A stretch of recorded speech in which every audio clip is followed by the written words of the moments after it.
Hi everybody, I'm Bonnie. This is OverNoobin, and on today's episode, we're going to do a little bit of catching up and a little bit of DIY.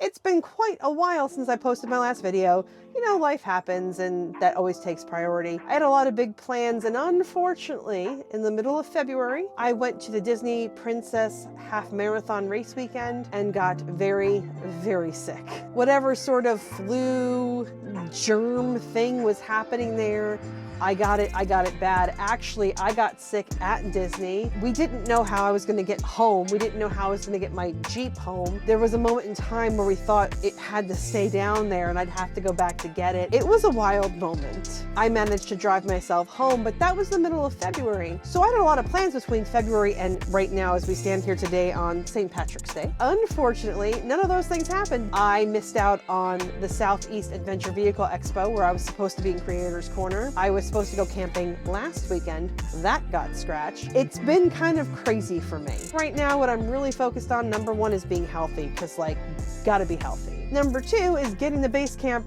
back in shape, because we are off to the Jeep Island Off-Road Music Festival, which is down in Okeechobee, Florida. It is about a 6-hour drive. This is a big boondocking opportunity, and I'm very, very excited to have that. And so let me show you a couple things that we're doing. To start with, we are charging up the Anker Solix power station. We are working on getting this box ready, which is going to be the home of my WeBoost system. I've got to wipe everything down. I've got to clean everything up in here. Finally remembered to charge my headlamp, which I call my Eye of Sauron, because this thing is bright as all giddy up. We sort of have a mess going on back here, but I've decided I have too many blankets. So the thing I don't quite understand about myself is I have 1, 2, 3, 4 blankets, plus the comforter situation. I'm actually going to be removing a lot of this stuff because it is a boondocking situation. It is Florida. It is March. It is the end of March for this particular event, and it's going to be warm. And for the first time ever, I'm going to actually be able to really use the fan that took so long. So I'm hoping it works out very, very well for me and gives me enough airflow in here. For our DIY session today, one of my USB ports broke. The port right by my bed. So as a quick DIY, all you have to do to fix that is, quite frankly, remove the 2 screws and put in a new port. They're really easy to swap in and out. To do any sort of electrical work, remember the 2 major things you have to do. Disconnect from power if you're hooked up to shore power, and then turn off your main battery. That will ensure that you have no power going to the coach. The best way to check if the power actually went all the way out, in case you don't hear the fridge power down, is to check your light switches. And I have no light. We have no light in here. So what we know now, power's off. Now we can do a thing. You're just gonna remove the bolts right here. One of my favorite things about the Ryobi tool is it has a light in the front.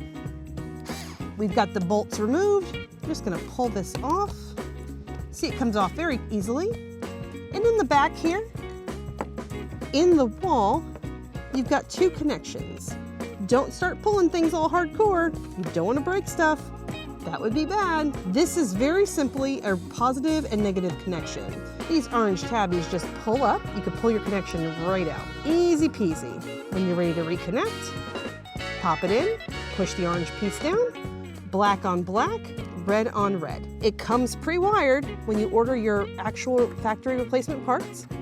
Pop these back up into the wall, gently again, like we said, and then we're gonna put the screws back on. It is that simple. That is a nice, easy fix for us today.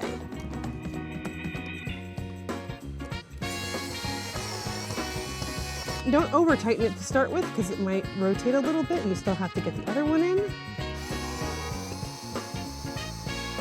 The next thing that you always do is test it to make sure everything works. We gotta put all the power back on. Because that USB port runs off the battery, all we have to do to test to make sure that it works, flip that master switch back on and we should be good to go. I heard the fridge power back up, so that's good news. Awesome. And now I just have to plug something in. The best thing to do is plug in the fairy lights that started all this, right? It's gonna be embarrassing if it doesn't work. And there we are. Easy DIY. And I'm not gonna lie here, I needed an easy DIY. I ordered 2 of the USB ports because I have a USB port here. Everybody has one in the armrest, and I also have a 3rd down below. So it's a good idea to buy a couple of those and have those in stock. They're a bit more fragile than I thought that they were. I've never broken a USB port in my life. Somehow I did it right here. I also spent the weekend giving the Airstream a bath, and it was really, really gross. But I also didn't wax it yet. I still have to do the whole Wallberizer thing. So it doesn't look great. I forgot that you're supposed to be able to like see your reflection back here. It was so dull and gross. Well, my friends, I guess that brings us up to speed with where we stand today on March 17th, St. Patrick's Day. I'm gonna get everything prepped for my trip because I am so excited. The Island Off-Road Jeep Music Festival, it is year number 5 for them. I'm really looking forward to going down there. I have no idea if I'm gonna like the music, quite frankly. I'm hoping to go live while I'm there. Make sure you have your notifications on. Make sure you ring the bell so that way you get those notifications. If I go live, YouTube will let you know. And thanks for sticking around because, you know, sometimes life happens and I definitely did not anticipate getting that sick for that long. We are back. It's going to be an amazing season. Lots of cool trips coming up. I've got some things to show you in the Jeep that I've done that are super cool. Got some reviews coming, so stay tuned. Thanks for hanging out with me today, and I hope you're out there living your best Jeep life, noobing your way through something new today, and we'll see you next time.